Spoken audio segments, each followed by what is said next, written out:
আসসালামু আলাইকুম। নকিব ক্লাসরুমের পক্ষ থেকে তোমাদের জানাই আন্তরিক শুভেচ্ছা ও অভিনন্দন।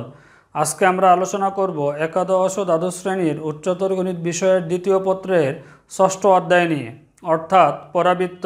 আর প্রশ্নমালা হলো 6.1।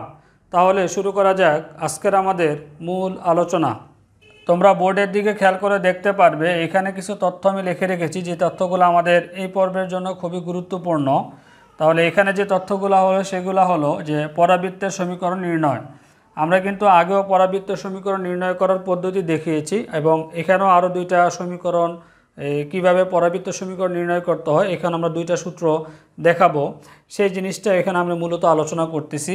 আমি এখানে একটা চিত্র অঙ্কন করেছি। এটা হলো এক্স অক্ষ এবং এটা হলো আমাদের ওয়াই অক্ষ। ওয়াই অক্ষ এখানে আমি দিয়ে দিচ্ছি। এখন এটা হলো ওয়াই অক্ষ, আর এখানে হলো আমাদের নিয়ামক রেখা হলো এমজেড, এবং অক্ষরেখা হলো আমাদের এখানে এ এস অথবা এ জেড অক্ষরেখা বলা যায়। এখন দেখো আগের যে অঙ্কগুলো ছিল সেখানে মূলত অক্ষরেখাটা ছিল আমাদের এক্স অক্ষের উপরে ছিল। এখন অক্ষরেখাটা হচ্ছে এক্স অক্ষ থেকে উপরে, তার মানে এটা যেহেতু অক্ষরেখা, অক্ষরেখাটা হলো আমাদের এক্স অক্ষের সমান্তরাল আছে। এটা হচ্ছে শীর্ষবিন্দু। শীর্ষবিন্দু আমরা ধরে নিয়েছি আলফা কমা বিটা, কারণ এখানে আলফা কমা বিটা হলো মানে নির্দিষ্ট একটা মান থাকবে শীর্ষবিন্দুর, এই জন্য হচ্ছে আলফা কমা বিটা।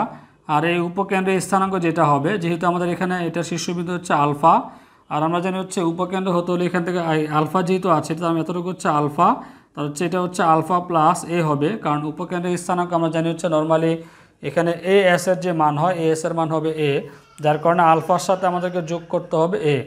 আর এখানে হচ্ছে আলফা প্লাস এ কমা হচ্ছে বিটা হবে এটা উপকেন্দ্র। আর পরাবৃত্তের উপরস্থ বিন্দু হলো পি এক্স কমা ওয়াই।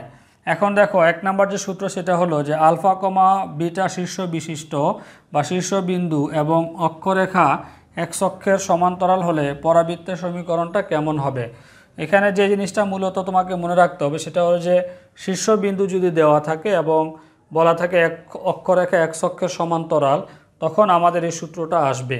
এই জন্য সূত্রটা হলো আমাদের যে আলফা কমা বিটা শীর্ষবিন্দু এবং অক্ষরেখা যদি এক্স অক্ষের সমান্তরাল হয় তাহলে পরাবৃত্তের সমীকরণ হবে ওয়াই মাইনাস বিটা, মানে ওয়াই এটা হচ্ছে চলক, আমাদের এখানে যে চলকটা আছে যে ওয়াই মাইনাস বিটা, বিটা হলো শীর্ষবিন্দু থেকে আসবে, y minus beta whole square equal 4 into হচ্ছে এক্স মাইনাস আলফা। এটা হলো আমাদের পরাবৃত্তের একটা সমীকরণ যখন আলফা কমা বিটা শীর্ষবিন্দু হবে এবং অক্ষরেখা হবে এক্স অক্ষের সমান্তরাল। দ্বিতীয় নাম্বার যে সূত্র সেটা হলো আলফা কমা বিটা শীর্ষবিন্দু, মানে এখানেও আমাদের আলফা বিটা হবে শীর্ষবিন্দু এবং অক্ষরেখাটা হবে এখন ওয়াই অক্ষের সমান্তরাল হলে পরাবৃত্তের সমীকরণ হবে x minus alpha whole square equal 4 y minus beta. এটা হলো আমাদের 2 নাম্বার পরাবৃত্তের সমীকরণ। এখন দেখো এখানে কিন্তু যে চিত্রটা অঙ্কন করা হয়েছে এটা শুধু মূলত আমাদের যে এক্স অক্ষের সমান্তরাল, অক্ষরেখাটা হলো এখন এক্স অক্ষের সমান্তরাল, এটা হলো আমাদের এক্স অক্ষ, আর অক্ষরেখা হলো আমাদের এ এস অথবা জেড এস। তাহলে অক্ষরেখাটা এখানে আমি এই এক্স অক্ষের সমান্তরাল দেখে আমি চিত্রটা অঙ্কন করেছি, মানে এই সূত্রটার উপর বেস করে। কিন্তু এখানে দ্বিতীয় নাম্বার যে সূত্র আছে, দ্বিতীয় নাম্বারের জন্য কোনো চিত্র আমি অঙ্কন করে নাই, কিন্তু জাস্ট তোমরা যেটা করবা যে এখান থেকে বুঝলে বা এটা যদি বুঝতে পারো প্রথম সূত্রের জন্য, তাহলে এটাও তোমাদের বুঝতে সুবিধা হবে। যেমন দেখো এখানে অক্ষরেখাটা হলো আমাদের এই এক্স অক্ষের সমান্তরাল, আর তখন চিত্রটা যদি এটার জন্য আমরা চিত্র আগে জাস্ট এটা সম্পূর্ণ উল্টে যাবে, কারণ এটা হচ্ছে আমাদের ওয়াই অক্ষ, তখন আমাদের এই অক্ষরেখাটা এই ওয়াই অক্ষের সমান্তরাল চলে যাবে। এই জন্য এটা চিত্র আর আমি একে দেখালাম না। এ হলো মূলত দুইটা সূত্র আমাদের, এই দুইটা সূত্র দিয়ে আমরা অঙ্ক করাবো। আর এখানে আরও দুইটা ইম্পর্টেন্ট তথ্য আছে, এটা তোমরা মনে রাখবা যে বিশেষ দ্রষ্টব্য দিয়ে আমি লিখে রেখেছি যে নিয়ামক রেখা এক্স অক্ষের সমান্তরাল হলে পরাবৃত্তের অক্ষরেখাটি ওয়াই অক্ষের সমান্তরাল হবে। প্রশ্ন হলো এরকম বলা থাকে যে নিয়ামক রেখাটা এক্স অক্ষের সমান্তরাল, যদি নিয়ামক রেখাটা এক্স অক্ষের সমান্তরাল হয় তাহলে পরাবৃত্তের অক্ষরেখা হবে ওয়াই অক্ষের সমান্তরাল। 2 নাম্বার যে তথ্য হলো সেটি হলো নিয়ামক রেখা ওয়াই অক্ষের সমান্তরাল হলে, যদি প্রশ্নে বলা থাকে যে নিয়ামক রেখাটা ওয়াই অক্ষের সমান্তরাল, তখন পরাবৃত্তের অক্ষরেখা হবে এক্স অক্ষের সমান্তরাল। এই জন্য এই জিনিসটাও মনে রাখবে এবং এই দুইটা সূত্র তোমরা মনে রাখবে। এখন আমি আলোচনা করব প্রশ্নমালা 6.1-এর 5-এর 1 নাম্বার কোশ্চেনটি নিয়ে। কোশ্চেনটি স্ক্রিনে দেওয়া আছে, তোমরা স্ক্রিন থেকে কোশ্চেনটি দেখে নিতে পারো। আর আমরা যে বইটি অনুসরণ করতেছি সেটি হলো এস আহমেদ স্যারের বই। তাহলে শুরু করা যাক প্রশ্নমালা 6.1-এর 5-এর 1 নাম্বার কোশ্চেন। এখন দেখো 5-এর 1 নাম্বার কোশ্চেনে যেটি বলা হচ্ছে যে একটি পরাবৃত্তের সমীকরণ নির্ণয় করো যার শীর্ষ 4, -3 বিন্দুতে অবস্থিত আর উপকেন্দ্রিক লম্বের দৈর্ঘ্য 4 একক এবং অক্ষরেখাটি বা অক্ষটি x অক্ষের সমান্তরাল।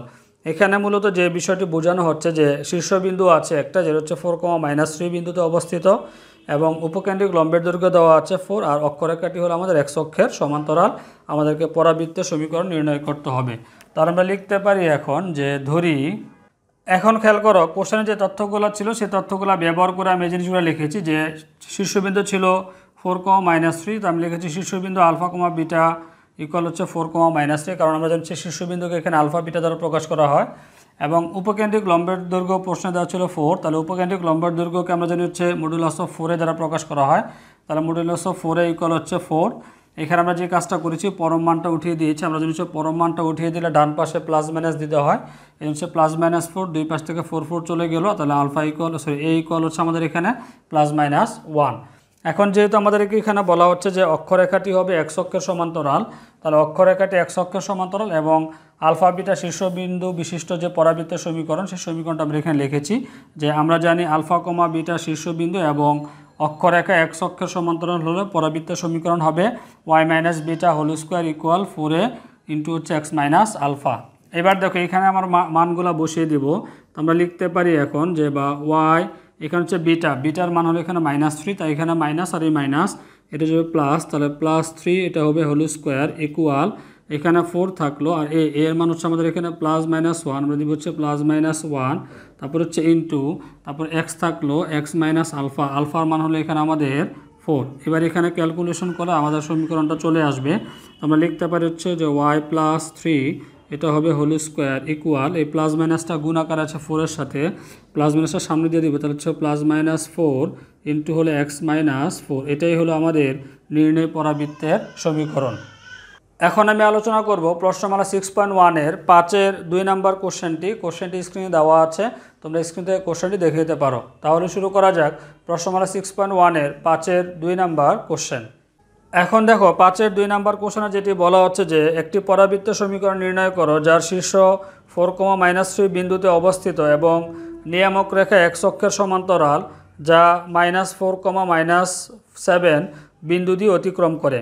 এখানে আমাদের যে তথ্যগুলো বলা হচ্ছে যে শীর্ষবিন্দু হলো আমাদের 4,-3 বিন্দুতে অবস্থিত এবং নিয়ামক রেখাটা হবে x অক্ষের সমান্তরাল। আমরা জানি হচ্ছে যদি নিয়ামক রেখা x অক্ষের সমান্তরাল হয় তাহলে অক্ষরেখা হবে y অক্ষের সমান্তরাল। আমরা এটি একটু আগে আলোচনা করেছিলাম যে বিশেষ দ্রষ্টব্য দিয়ে দুইটা আমাদের অপশন ছিল, সেখানে যে অপশনে ছিল প্রথম অপশনটি ছিল আমাদের যদি নিয়ামক রেখাটা x অক্ষের সমান্তরাল হয় তাহলে অক্ষরেখা হবে আমাদের y অক্ষের সমান্তরাল। তার মানে এখানে আমাদের সূত্র বসাতে হবে যে অক্ষরেখাটি y অক্ষের সমান্তরাল হলে পরাবৃত্তের সমীকরণ যেটি হবে সেই সূত্রটা এখানে আমাদেরকে বসাতে হবে। এখানে আরও একটি তথ্য দেওয়া আছে যে পরাবৃত্তর হচ্ছে -4 এবং -4,-7 বিন্দু দিয়ে অতিক্রম করবে। তাহলে আমরা এখানে প্রথমে যে কাজটা করব, যেহেতু এখানে শীর্ষবিন্দু দেওয়া আছে তো আমরা শীর্ষবিন্দুটা আগে ধরে নিব। তো আমরা লিখতে পারি এখন যে ধরি, এখন দেখো এখানে আমি লিখেছি যে শীর্ষবিন্দু আলফা কমা বিটা ইকুয়াল 4,-3, এটা আমাদের দেওয়া ছিল শীর্ষবিন্দু এত। এবং আরেকটি তথ্য বলা ছিল সেটি হলো নিয়ামক রেখা x অক্ষের সমান্তরাল, তাই অক্ষরেখাটি y অক্ষের সমান্তরাল হবে। এটা আমরা বিশেষ দ্রষ্টব্যের একটা লাইন লিখে রেখেছিলাম। আর এখানে যেহেতু নিয়ামক রেখাটি x অক্ষের সমান্তরাল, তাই অক্ষরেখাটি যেহেতু y অক্ষের সমান্তরাল হবে তাহলে আমাদের সূত্র আসবে যে আলফা বিটা শীর্ষবিন্দু এবং অক্ষরেখাটি y অক্ষের সমান্তরাল হলে পরাবৃত্তের সমীকরণ হবে x minus alpha whole square equal modulus of 4a into হচ্ছে বা এখানে হচ্ছে 4a ইন্টু হচ্ছে y মাইনাস বিটা। এখন দেখো এখানে কিন্তু আমাদের আলফা বিটার মান দেওয়া আছে, সেই মানগুলো আমরা এখানে বসাবো। তো আমরা লিখতে পারি এখন যে বা x মাইনাস আলফার মান হলো এখানে আমাদের 4, তাহলে x মাইনাস 4 এটা হোল স্কোয়ার হবে ইকুয়াল এখানে 4a থাকলো আর এখানে হচ্ছে y মাইনাস আছে এখন, আর বিটার মান হলো -3, তাহলে এই মাইনাস হিসেবে +3। এখন দেখো এটাকে আমরা দিতে পারি হচ্ছে সমীকরণ নাম্বার 1। এখন যেহেতু সমীকরণ নাম্বার এখানে আমাদের 1 এখানে আমরা দিয়েছি, এখন আমাদের দরকার হচ্ছে এর মানটা। এখন আমরা এর মানটা বের করব। কোশ্চেনে আরেকটি তথ্য আমাদেরকে বলা হচ্ছে যে এই পরাবৃত্ত যেটা আমরা পাবো সেই পরাবৃত্তটা -4,-7 বিন্দু দিয়ে যায় আর আমরা জানি হচ্ছে বিন্দুগামী শব্দের অর্থ হলো এক্স এবং ওয়াইয়ের মানকে নির্দেশ করে। তো এখানে এক্সের মান হলো -4 এবং ওয়াইয়ের মান হচ্ছে -7। তাহলে এই 1 নং রেখাটিকে -4, -7 বিন্দুগামী করে আমরা এর মানটা বের করতে পারি। তাহলে আমরা লিখতে পারি এখন যে 1 নং রেখাটি, এখন দেখো এখানে আমি লিখেছি যে 1 নং রেখাটি -4, -7 বিন্দুগামী হলে এখন আমরা এখানে মান বসাবো। তো আমরা যদি এখানে মান বসাই তাহলে কত আসতেছে আমাদের, এক্সের মান হচ্ছে -4, তো লিখতে পারি -4 আছে এখানে হোল স্কোয়ার ইকুয়াল 4a, এখানে হচ্ছে ওয়াই মান হচ্ছে -7, তাহলে -7 প্লাস এটা হবে 3। এখন এখানে যদি আমরা ক্যালকুলেশন করি তাহলে কত আসতেছে এখানে আমাদের -4 আর হচ্ছে -4 মানে হচ্ছে -8 হবে, তাহলে -8 হোল স্কোয়ার ইকুয়াল এখানে থাকতেছে আমাদের 4a আর ইন্টু হলে এখানে থাকবে হচ্ছে আমাদের -4, কারণ -7 থেকে +3 এখানে বাদ দিলে -4 থাকবে। এখন যদি আমরা ক্যালকুলেশন করে এটাকে এটার সাথে গুণ করে দিলে আসতেছে আমাদের -16a ইকুয়াল হচ্ছে এটা গুণ করলে আসতেছে বা এটা স্কোয়ার করলে আসতেছে আমাদের 64। সুতরাং এ ইকুয়াল আসতেছে আমাদের এই -16টাকে আমরা ওই পাশে ভাগ করে দিব, তাহলে এটা ভাগ করলে আসতেছে আমাদের হচ্ছে -4, কারণ হচ্ছে 4 16 বা 64কে 16 দ্বারা ভাগ করলে 4 হয় আর এই মাইনাসটা এই পাশে চলে গেছে। এখন দেখো আমরা এর মান পেয়েছি, এখন এর মানটা যদি আমরা 1 নং সমীকরণে বসিয়ে দিই তাহলে আমাদের পরাবৃত্তের সমীকরণটা হয়ে যাবে। তো আমরা লিখতে পারি এখন যে এ এর মান, এখন দেখো এখানে আমি লিখেছি যে এর মান 1 নং এ বসাই, 1 নং সমীকরণ ছিল আমাদের এটা, এবার আমরা এখানে মান বসাবো। তো আমরা লিখতে পারি এখন যে বা x - 4 এটা হোল স্কোয়ার হবে ইকুয়াল 4 ইন্টু এর মান আমরা এখানে পেয়েছি -4, আমরা ফার্স্ট ব্র্যাকেটে লিখবো হচ্ছে -4 আর ইন্টু হলো y প্লাস 3। সুতরাং এখন আমরা লিখতে পারি x - 4 হোল স্কোয়ার, এখানে আমরা এটা গুণ করতে পারি যে 4 গুণ করলে যে -16 আসবে, তো -16 আর ইন্টু হলো আমাদের y প্লাস 3, এটাই হলো আমাদের নির্ণয় পরাবৃত্তের সমীকরণ। এখন আমি আলোচনা করব প্রশ্নমালা 6.1-এর 5-এর 3 নম্বর কোশ্চেনটি নিয়ে। কোশ্চেনটি স্ক্রিনে দেওয়া আছে, তোমরা স্ক্রিন থেকে কোশ্চেনটি দেখে নিতে পারো। তাহলে শুরু করা যাক 5-এর 3 নম্বর কোশ্চেন। এখন দেখো 5-এর 3 নম্বর কোশ্চেনে যেটি বলা হচ্ছে যে একটি পরাবৃত্তের সমীকরণ নির্ণয় করো যার শীর্ষবিন্দু 0,2 এবং অক্ষরেখা y অক্ষের সমান্তরাল এবং যা 2,5 বিন্দু দিয়ে গমন করে।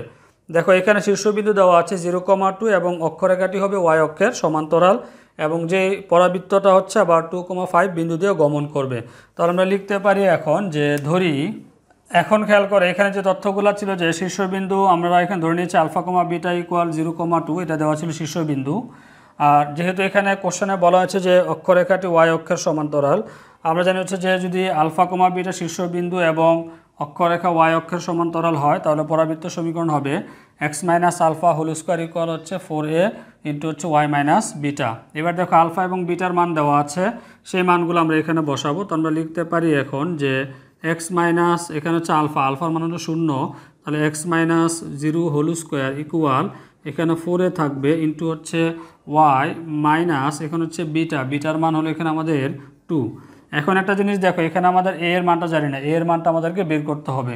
এখানে আমরা আরেকটু ক্যালকুলেশন করতে পারি, তাহলে এটা আসতেছে আমাদের x স্কোয়ার ইকুয়াল হচ্ছে এখানে 4a ইন্টু হলো আমাদের y মাইনাস হলো 2, এটা দিব হচ্ছে আমরা সমীকরণ নাম্বার 1।